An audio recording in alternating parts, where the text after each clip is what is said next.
What we have looked at so far in the book of Samuel, in the book of Kings, and even in the book of Chronicles are how the kings are, right? And that's been the main focus. Starting in 1 Kings 17, the focus is going to shift. We're still during the reign of Ahab, the son of Omri. It still has to do with the northern kingdom. It's still really bad. They have decided to worship Baal, and it is throughout the country. But the focus shifts. And the focus shifts to two prophets. And they're the prophets Elijah and Elisha. Okay? So the King Ahab is going to step back. He's going to appear in the stories, but he's not the main character. So let's look at 1 Kings chapter 7. You remember what happened in 16? Ahab became king, and he did more evil in the eyes of the Lord than any other before him. He married Jezebel. He began to serve Baal and worship him. He set up an altar for Baal. He built a temple for Baal. He made an Asherah pole, and he did more to provoke the Lord, the God of Israel, to anger than any of the kings of Israel before him. So really, really bad. And God's answer is a prophet. And his name is, we call him in English, Elijah. His Hebrew name is Eliyahu. My God is the Lord. Buddy, I have a question. Mm-hmm. First Kings 7? 1 Kings 17. 17, okay. 17, I'm sorry. I Um, may have said 7, but it's 17. yeah. Okay. So, yeah. Now, if you remember the prime minister of Israel, what is his name? Netanyahu. Oh, mhm. uh, Natan God given. means to give. What?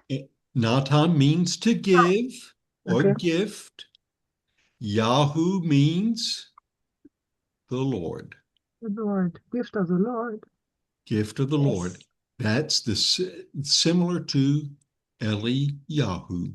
Uh-huh. My God is the Lord. Now he's from Tishbite in Tishbe in Gilead. So he's from the northern kingdom. He's from Transjordan, and he's from the town of Tishbe.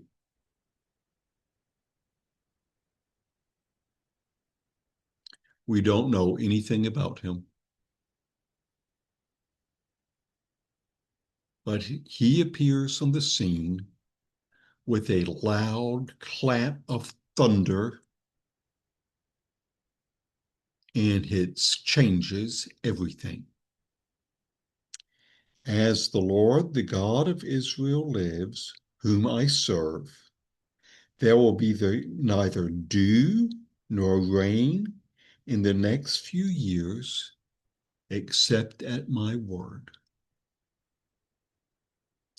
Now, for Baal, who's a fertility god and sends rain, that is a big challenge.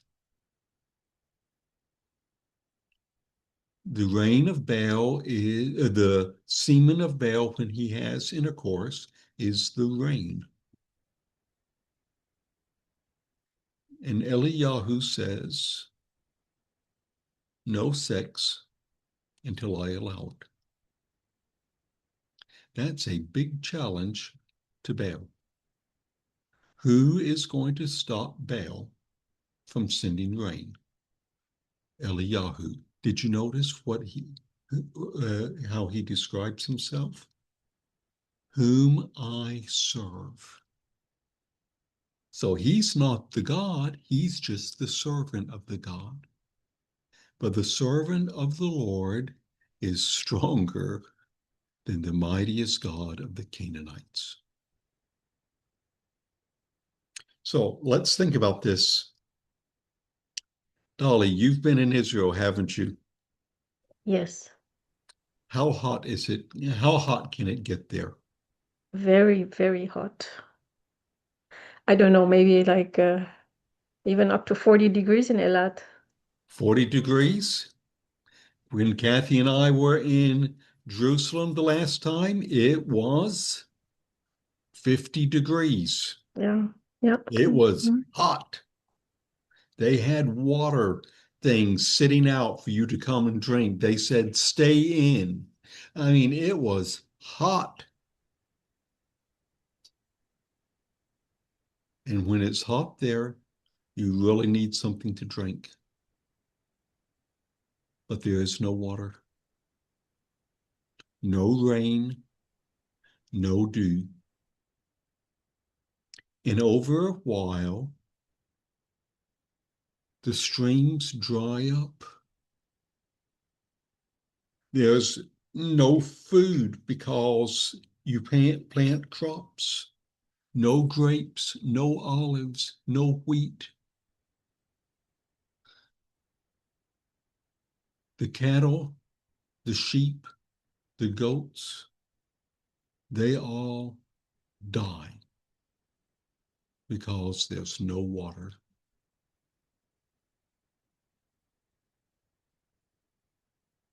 Then the word of the Lord came to Elijah. Leave here, turn eastward, and hide in the Kerit Riven east of the Jordan. So go down to the Jordan, go to the east of the Jordan, in the middle of the desert, where there's a stream. And when you get there, you'll have water.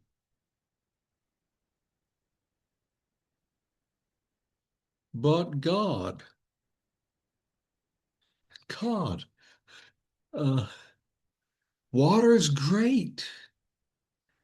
But do you know who lives there? Nobody.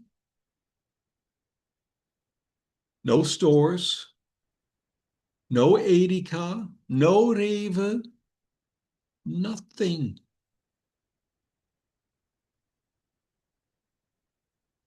Well, I guess that's better to be in the desert than to be with Ahab. But water is not really enough. God says, don't worry about it.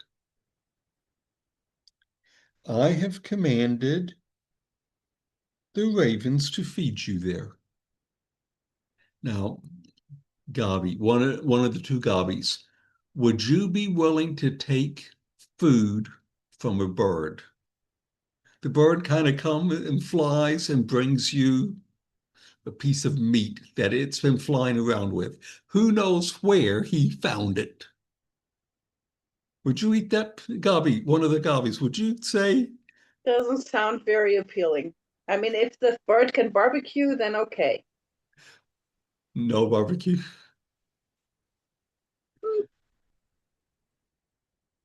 God, that's not very hygienic, is it? Well, I guess you will learn to eat it if you're hungry.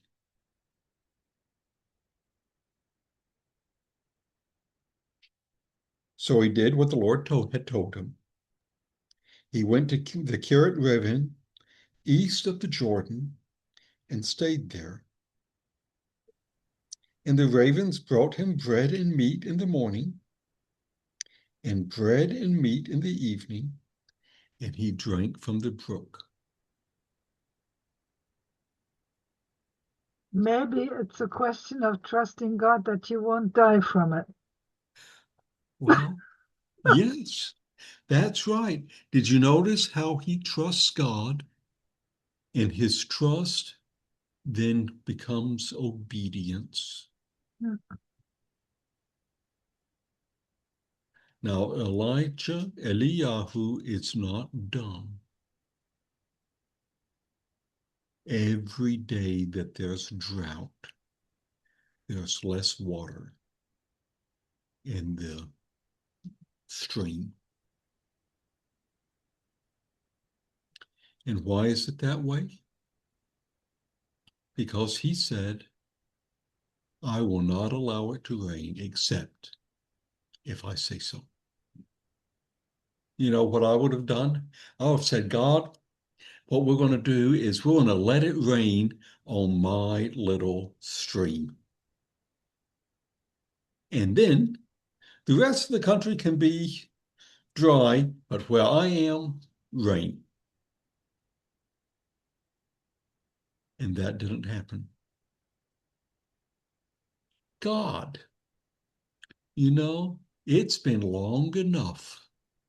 Maybe a little bit of rain. No, no rain. And every day, the stream gets smaller.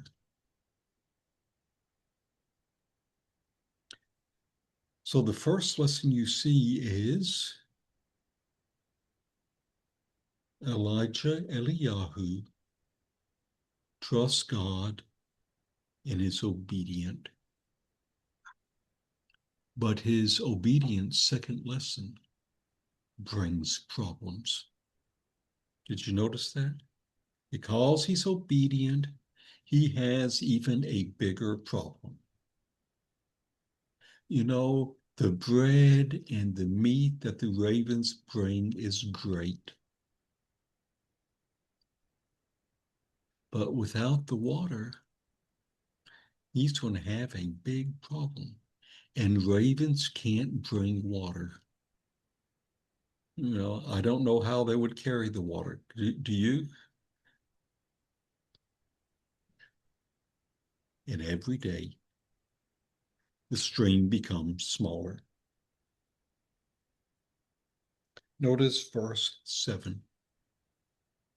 Sometime later, the brook dried up. Why? Because there had been no rain in the land. Well, God,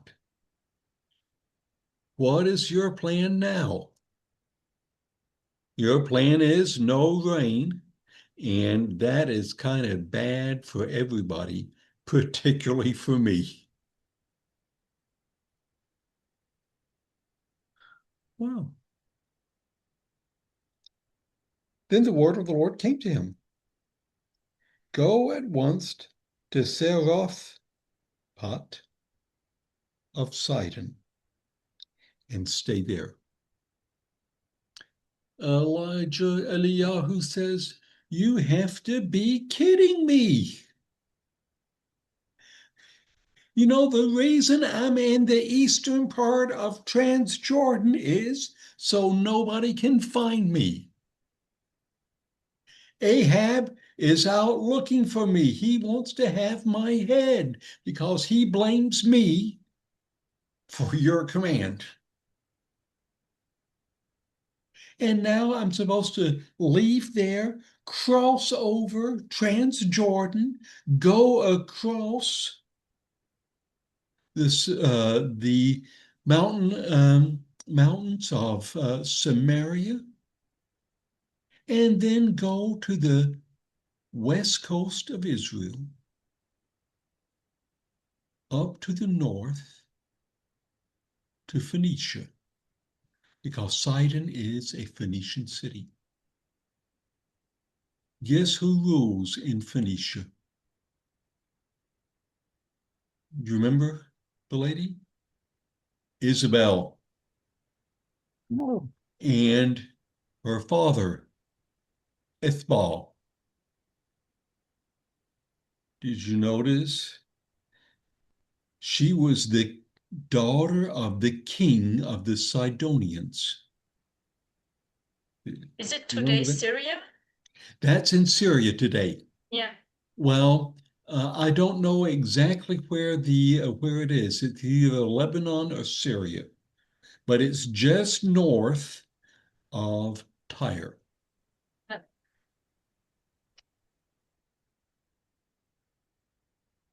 You got to be kidding me, God. I'm trying to get away from that lady. That lady is really bad news. And why am I supposed to go there? God, there's another problem. You don't know about it, God. You kind of up into the sky. I'm down here on the earth. I know about these things. Baal lives in that area. That's his mountain. He lives there. And I shouldn't be there. You know, Ahab's looking for me. Jezebel's looking for me. Baal is looking for me too. And I'm supposed to go hide in the town that belongs to these people?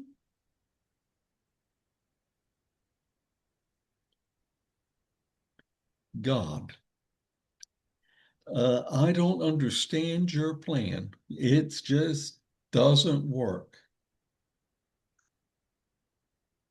Look at verse 9 again.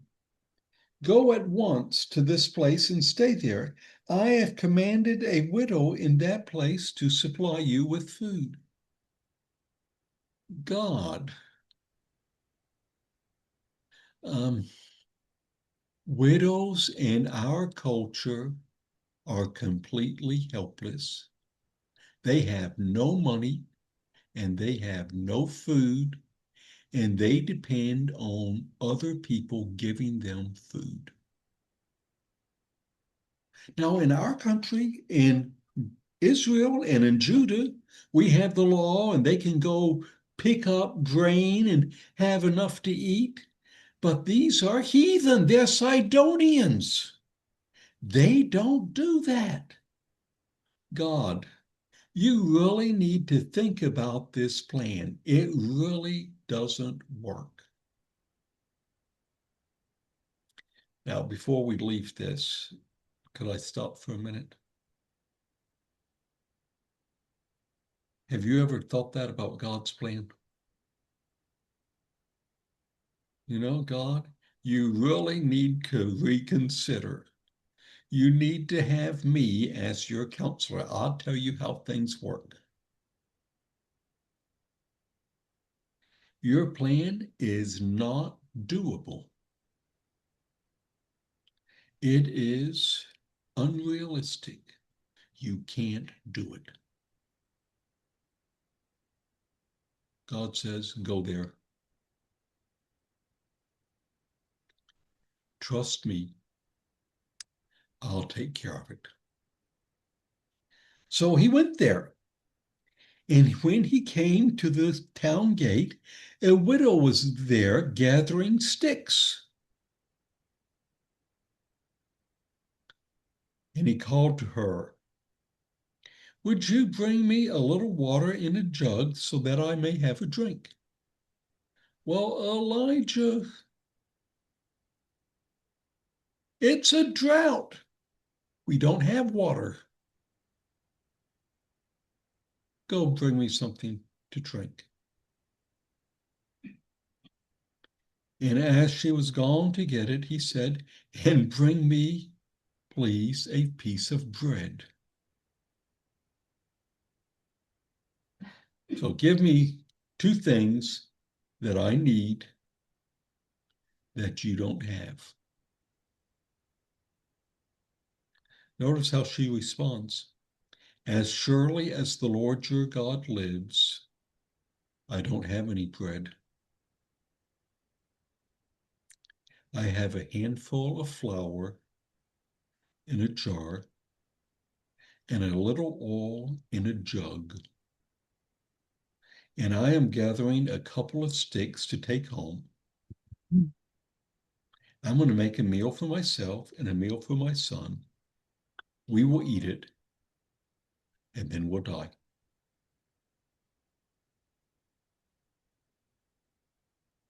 Now, just think about that. I have a handful of meal.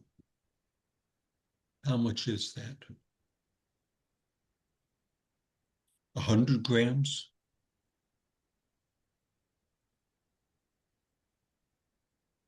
And from that, I need to feed 2 people.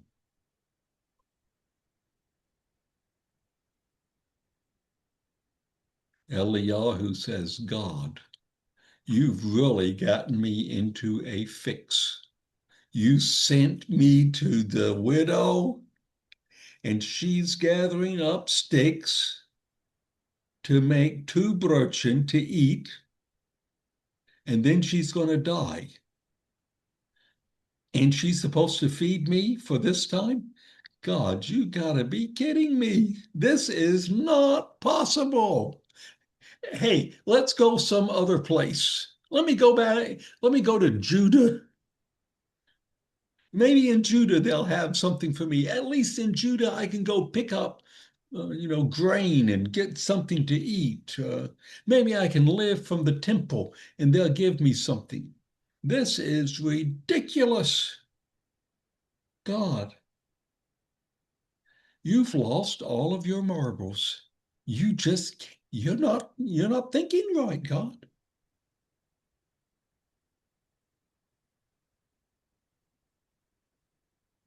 Verse 13. Elijah said to her, don't be afraid. Go home, do as you've said, but first make me a little cake of bread for me from what you have and bring it to me. Then make something for yourself and your son. The widow said, Elijah, you've been out in the sun too long. There's just no way that I can make a cake and then something to eat. There's just no way. And for whatever reason, she says, okay. Notice the reason that Elijah says this. For this is what the Lord, the God of Israel, says.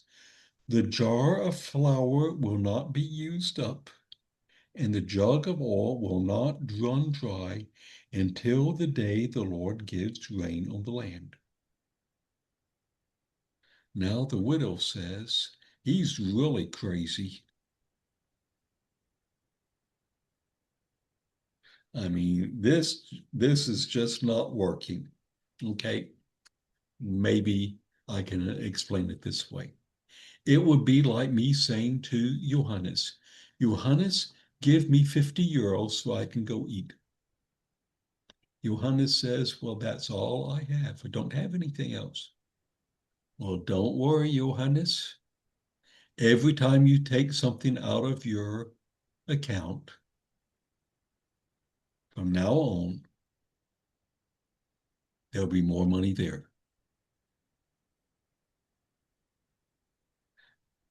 Hey, Johannes, that would be a pretty good trick, wouldn't it? Yeah. So you give me 50 euros, and then whenever you need money, you just take it out of the account and it's automatically replaced. Sounds good. And Johannes says, and where does it come from? I don't know. It just appears. You would say something's wrong, right?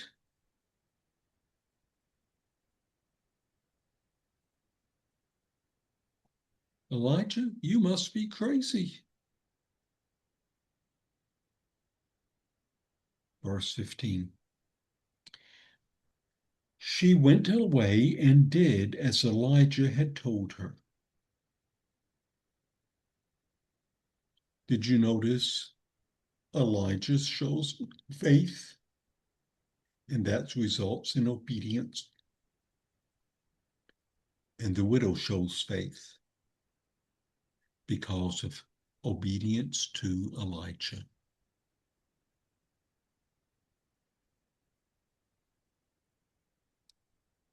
So there was food every day for Elijah and the woman and her family. The jar of flour was not used up, and the jug of oil did not run dry, in keeping with the word of the Lord spoken by Elijah.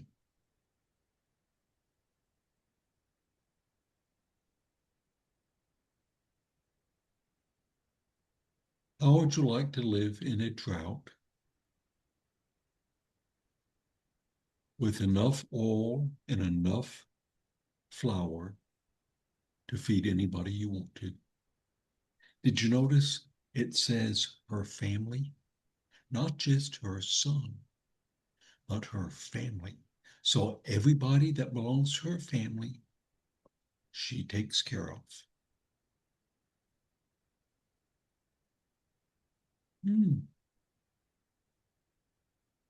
Now, before we move on, I want you to think about these two stories. Did you see how they're similar? Help me out. How is the first story and the second story similar?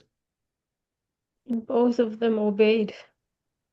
Both of them Elijah obeyed. obeyed God, and this woman obeyed whatever Elijah said. I think they Good. trusted God. Okay, very good. Anything else that's similar? Provision. Divine provision. Yeah. Divine provision. In spite of divine judgment, there's divine provision. This provision defies all logic. The birds bringing bread and meat,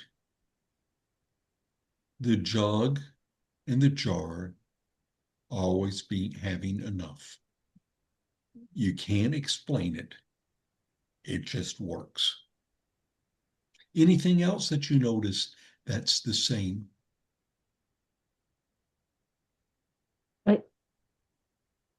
I think both of them overcame fear.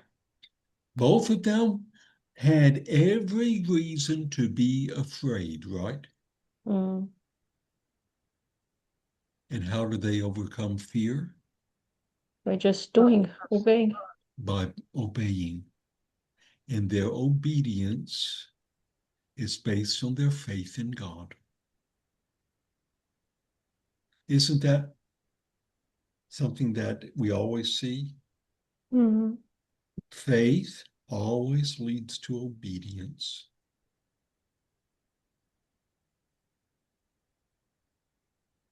And obedience always leads to provision.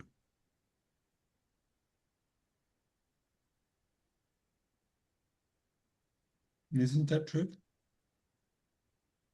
Anything else that is similar?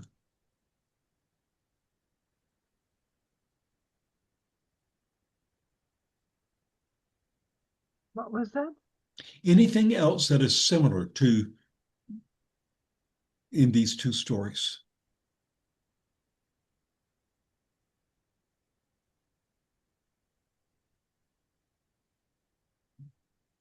Obedience defeated death. Obedience defeats death. We're going to look at that in just a minute. How about this?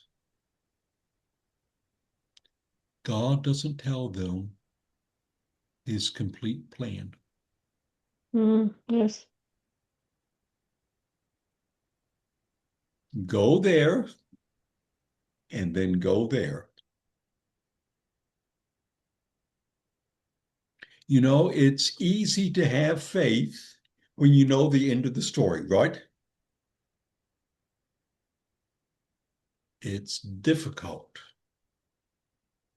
when you don't know the end of the story.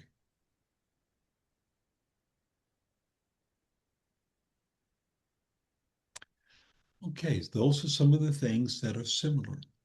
What things are different?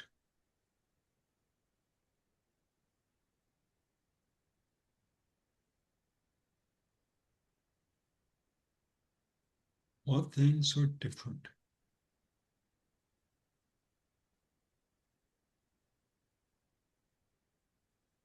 I'll help you out with the first one. In the first story, they're in Israel. It's Transjordan. It's dry and desert, but it's Israel. In the second story,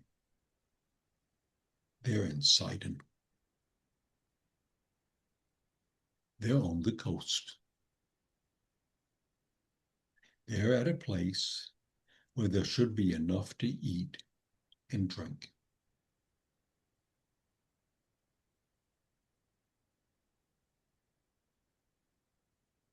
Isn't that different? Anything else that you notice that is different? In the first story, God provides through an animal, and in the second, through people. Through people, exactly. Now, did you notice in both cases, miracle? Mhm. Birds coming, miracle with the jug and the jar. But in one case, animals. In the other case, people. Did you notice something else? Did you notice that what he says in verse 4? I have ordered the ravens to feed you there. Notice verse 9. I have commanded a widow to feed you there. So, widow and ravens, what's similar to them is both of them have a command from the Lord to take care of Elijah. But they're completely different. Do you see anything else that's different?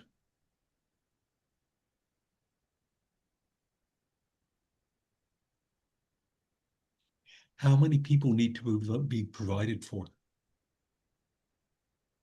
Or one person, and at One least person in the first story, one, at least three. And at obviously least the whole three, family. at least three, the whole family in the second story. Mhm. Can you imagine how many birds would have to come to feed 3 people? So God chooses flour and oil.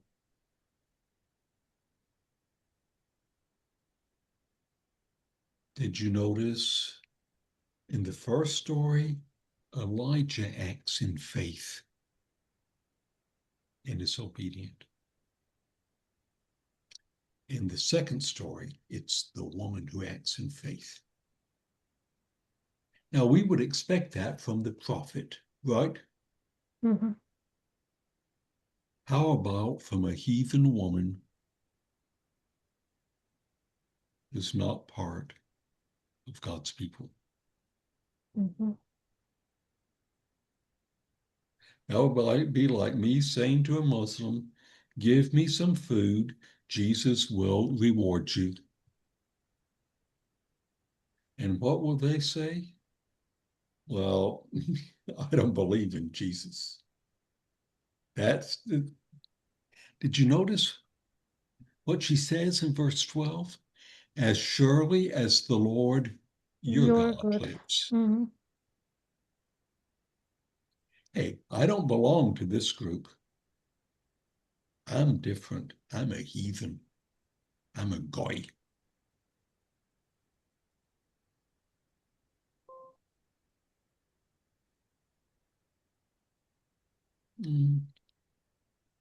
Let me ask you a question. What would you have done if you were this woman? First taking care of my son.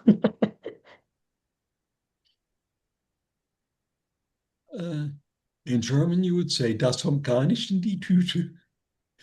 There's no way I would do that, right? He also has a It- really good excuse. Yeah. Hey, if your God's so powerful, let him do something. I don't know him. I also Hmm. wonder why she trusted him. I mean, did he have any credentials? Did he show his ID? I don't know. I mean, he just God comes by. commanded. I think it was Well, God's working. Yeah. all we know about her is that she says, as surely as the Lord your God lives. So she knew he was from Israel. Now, how she knew that, I do not know. Maybe it's his clothes, maybe it's his speech, maybe it's his accent. I do not know.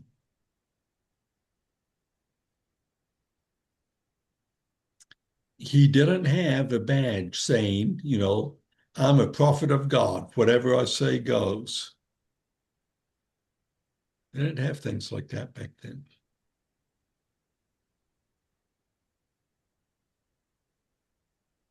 Was one more thing I want you to notice. What's going to happen to the woman and her son? I'm gonna die. They're going to die. A slow, painful death. They're going to die. And if they give Elijah something to eat, their death may be a day or two earlier. But either way, they're going to die. So I think one of the things she says is, I don't have anything to lose. I'm desperate. I'm desperate. So I will take a chance. Maybe this God of Israel will do something. And you see, that's what faith is. Faith is, I am desperate. There's nothing that I can do to solve this situation. I've exhausted all of my options. I don't know any other solution. Only solution I have left is God. And if he doesn't come through, I haven't lost much. I'm going to die one way or the other. And that's what it means to be desperate for God. Now, we in our culture may think we have big problems, but our problems aren't nearly as big as this widow woman. She was going to lose. She's already lost everything. The only thing that she has left is a fortune for herself and her son and each other. That's all.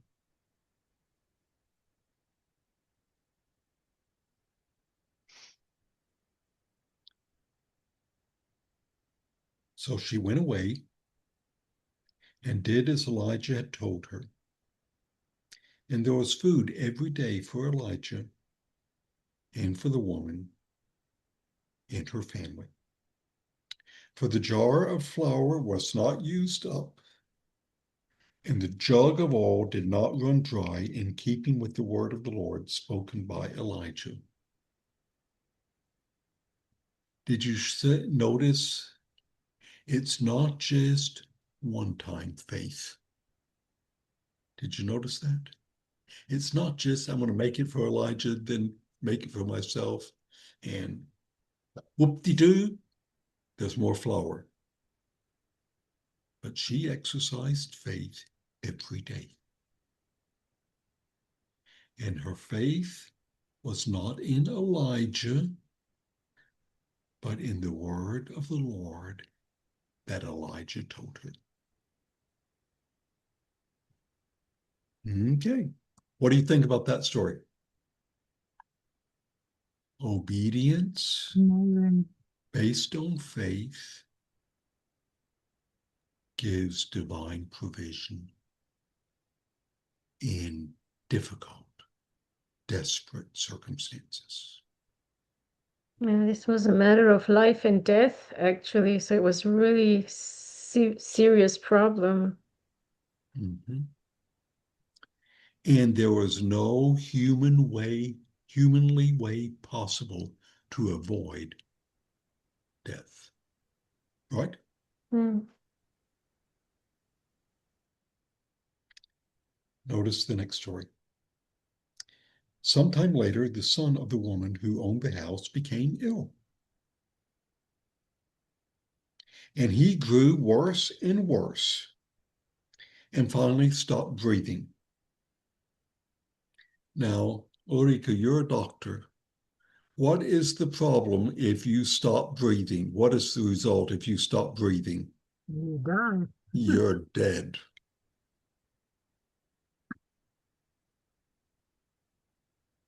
So he stopped breathing.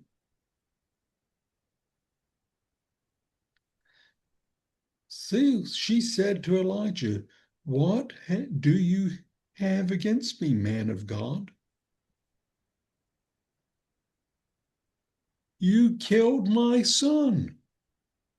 Did you come to remind me of my sin and kill my son?" Now, did you notice she doesn't justify her sin? She admits her guilt.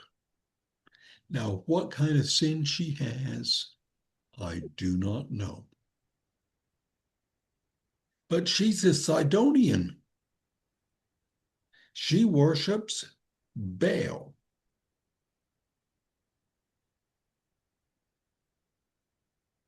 And she's done something wrong. And she recognizes this Elijah, what is his name in Hebrew? Eliyahu. My God is the Lord. He's different.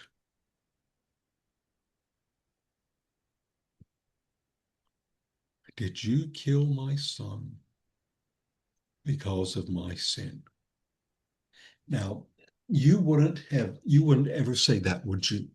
God does bad things to you because of your sin.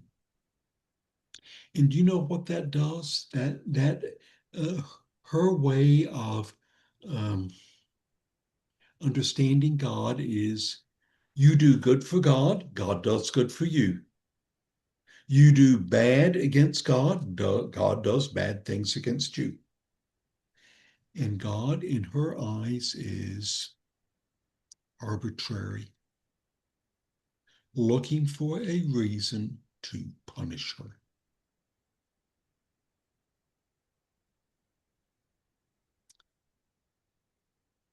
And she's not the only person that I know who's like that.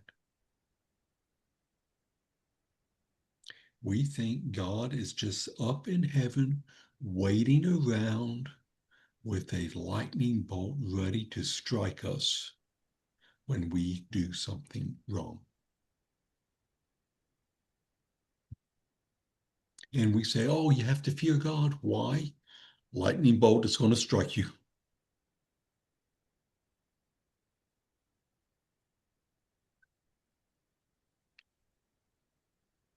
Her son is dead.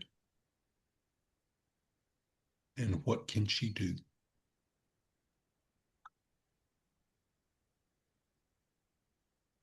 Ulrika, you're a doctor. You tell me.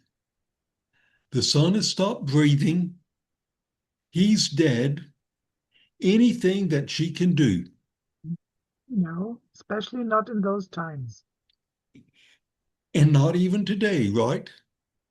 If they're, God does miracles.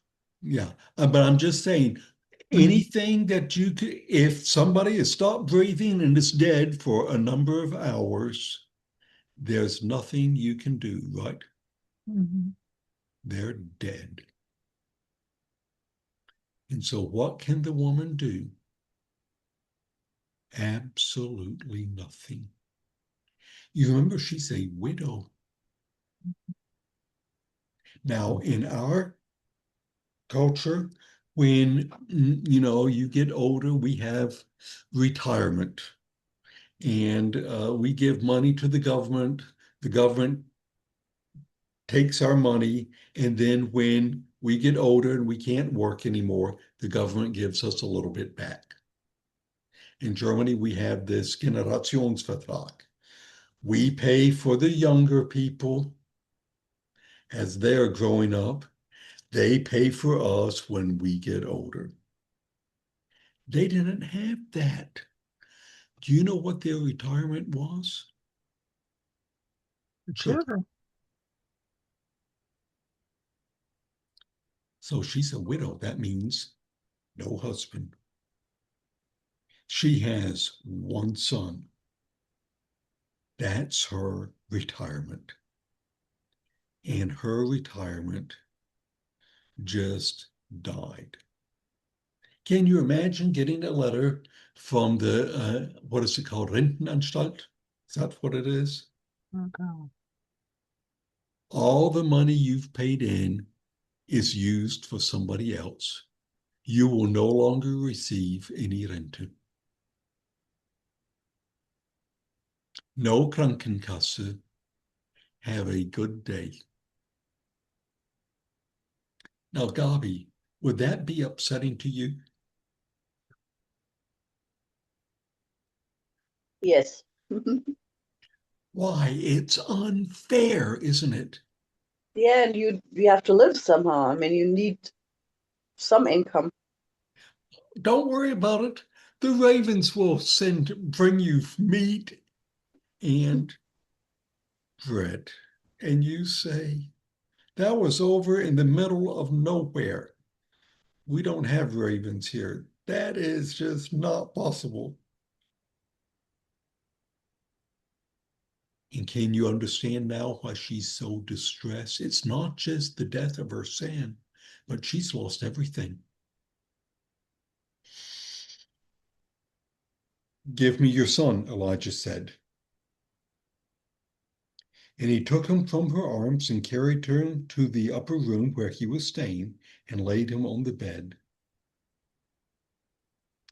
Then he cried out to the Lord, and I want you to notice his prayer. O Lord, my God. Oh, what does that remind you of? O Lord, my God. Jesus on Christ. Eliyahu Eliyahu. Lord, is my my God. God. Mm. Have you brought this tragedy upon this woman I am staying with by causing her son to die? Answer, yes. God, are you responsible? Answer, yes. I am responsible. Did you notice how he describes the death? It's a tragedy. This is a really bad accident, and you are responsible. Have you done this? Answer, yes, I've done this. Then he stretched himself out on the boy 3 times and cried out to the Lord, O Lord, my God, Eliyahu, Lord, my God, Mhm. let this boy's life return to him. Okay, the boy's dead. You take the boy to the preacher. The preacher prays for him. Does the boy come back to life? Mhm. No. doesn't happen, right? Now, I know people say in Africa it happens or there it happens, but in reality, it never really happens. They weren't really dead, or all the stories that I've heard somebody say about somebody else that they experienced it, and I can never find the people who experienced it. Also Freunde von mir haben ihren 30-jährigen Sohn, also haben das erlebt, der wurde 50 Minuten reanimiert und hat es ohne Schaden überstanden. Studiert jetzt Theologie in was ist das, Nordirland. Das ist Ja. wirklich ein Wunder. Yeah, but that is, he was still alive. They were working on him. This guy is dead. They couldn't do anything. I mean, They couldn't do a thing. I think they didn't know about They resuscitation. didn't know anything. And he's dead. Yeah.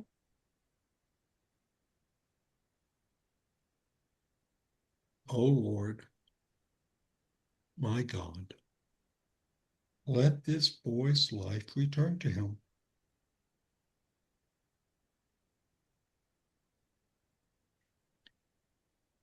Notice something about Elijah. He's learned to be obedient because he has faith in God's ability. He commanded the ravens. He commanded the woman. He commanded the flour and the oil. And Elijah's experience with God is God can do basically anything. Mm. And notice what happens. The Lord heard Elijah's cry. Did you notice? It wasn't a question of what kind of prayer do I need to pray? You know, I need to pray this prayer and look to the east, or I need to fall down on my knees, or I need to hold my hands up like this, or whatever. His prayer was, let this boy's life return to him. And the Lord heard Elijah's cry. And the boy's life returned to him. And he lived.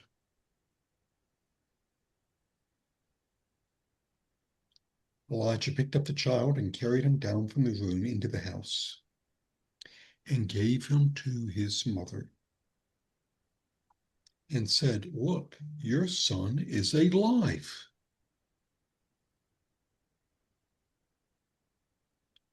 Notice verse 24. Then the woman said to Elijah, now I know you're a man of God, and the word of the Lord from your mouth is true. Now, unfortunately, we think of truth. That's not really what the word means. It can be true. And we think of true in the sense of not a lie, right? This word means reliable. Now let me read it again with that meaning. I know that you are a man of God, and that the word of the Lord from your mouth is reliable, trustworthy. Faithful. You can count on it. Why? Because you're faithful. You keep your promise.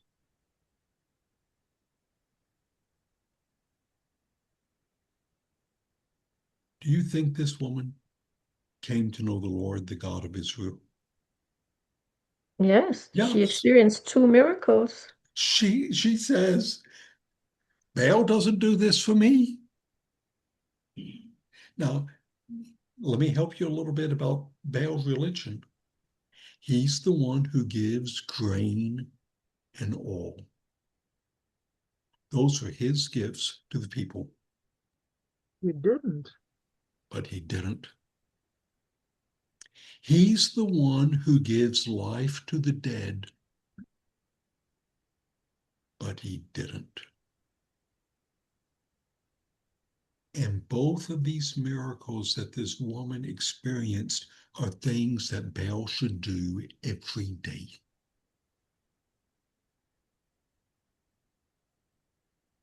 And God shows up and meets her in her need. And she says, this God is trustworthy. My God isn't.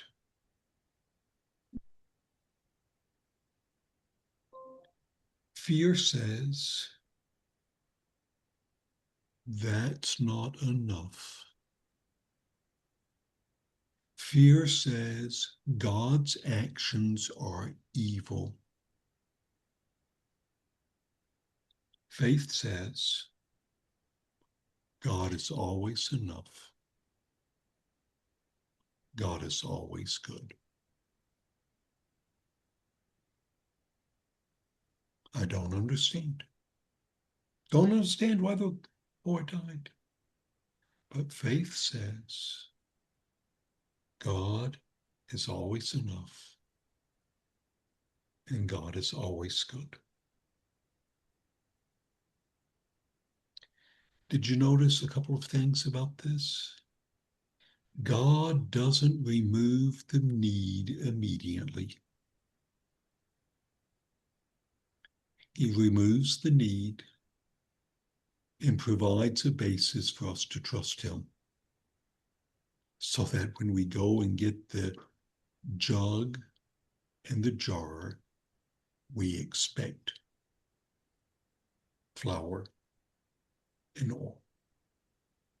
He doesn't just give her, oh, how much? 1,000 kilos of wheat and 500 liters of oil. He doesn't do that. He gives it to her for every meal, morning and evening. That's how often they ate, morning, evening. Always enough, never too much. Did you notice the second thing? God has compassion upon Elijah.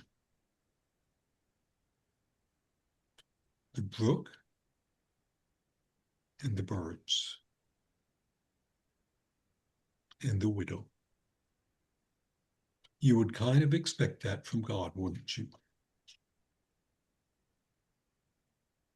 But he also shows compassion with the widow.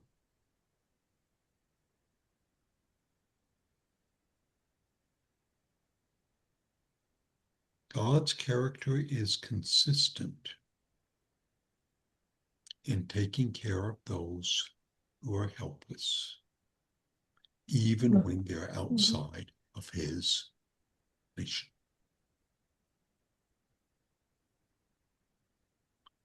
One last thing I want you to notice.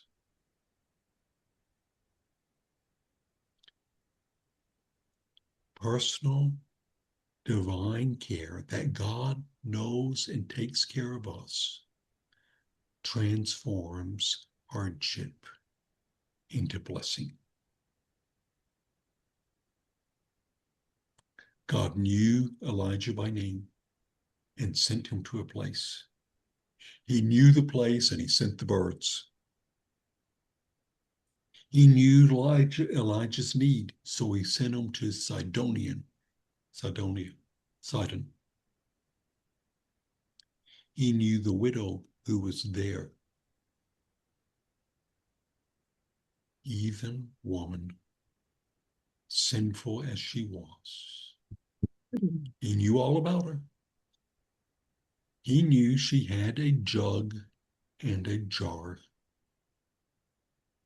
and he knew which jug and jar to fill. Did you notice there were lots of jugs and jars in Sidon that weren't filled? And he filled the right one. He was personally involved. And the personal divine care transforms hardship into blessing. What appears to be the worst day of the widow's life, the two worst days of the widow's life, meeting Elijah and her son dying, they turned out to be the greatest blessing she could ever ask for. Unfailing meal and oil, and the restoration of her son.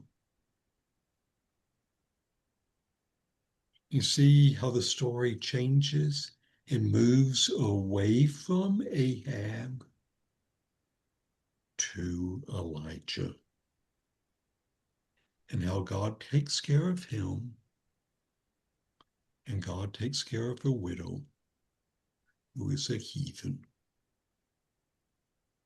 in the land of Jezebel. God takes care of him. I like that.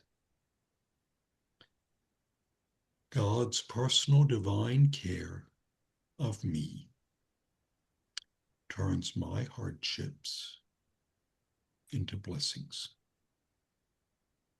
The worst day of my life, God changes and turns it into the greatest blessing. You see, that's what faith does. I say, there's not enough, and God is evil. And faith says, God is enough, and he's always good. And so these people, Elijah and the woman, exercised faith, and it changed their lives.